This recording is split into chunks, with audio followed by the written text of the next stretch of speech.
जब इंसान की सांसें थम जाती हैं तो उसका सफर वहीं खत्म नहीं होता। जिस जिस्म को वह उम्र भर अपना घर समझता रहा, उसकी रूह कुछ वक्त तक उसी के करीब रहती है।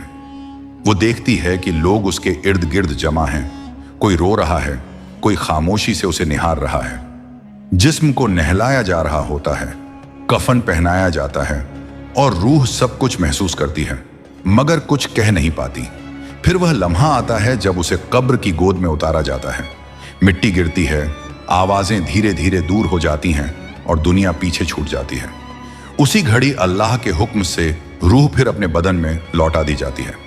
इंसान ऐसे जागता है जैसे गहरी नींद से अचानक आंख खुल गई हो। वह उठने की कोशिश करता है, मगर चारों तरफ सख्त दीवारें होती हैं। तब उसे समझ आता है कि अब वह जमीन के ऊपर नहीं, जमीन के अंदर है। कुछ ही देर में कब्र की खामोशी टूटती है। दो अजनबी और रौबदार फरिश्ते सामने आते हैं। उनके चेहरे में सख्ती होती है और आवाज में गूंज। वही मुनकर और नकीर होते हैं। वे 3 सवाल करते हैं जिनका जवाब जिंदगी भर तैयार किया जाता है। तेरा रब कौन है? तेरा दीन क्या है? और तू किस नबी को मानता है? जिसकी जिंदगी ईमान के साथ गुजरी होती है, उसके लिए जवाब आसान होते हैं। उसकी कब्र रोशनी से भर जाती है और जन्नत की खुशबू आती है।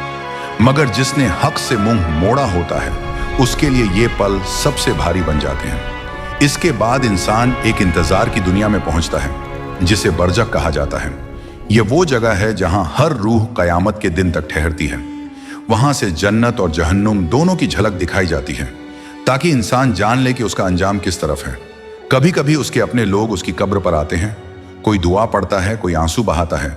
उसी वक्त एक फरिश्ता रूह को खबर देता है कि तेरे घर वालों ने तुझे याद किया है, तेरे लिए दुआ की है। रूह उन कदमों की आहट महसूस करती है और उन आवाजों को सुनती है जो अब सिर्फ याद बन चुकी होती हैं।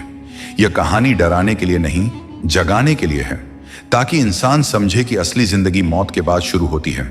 इसलिए अभी भी वक्त है तौबा का, सही रास्ते पर लौटने का और अपने रब को राजी करने का।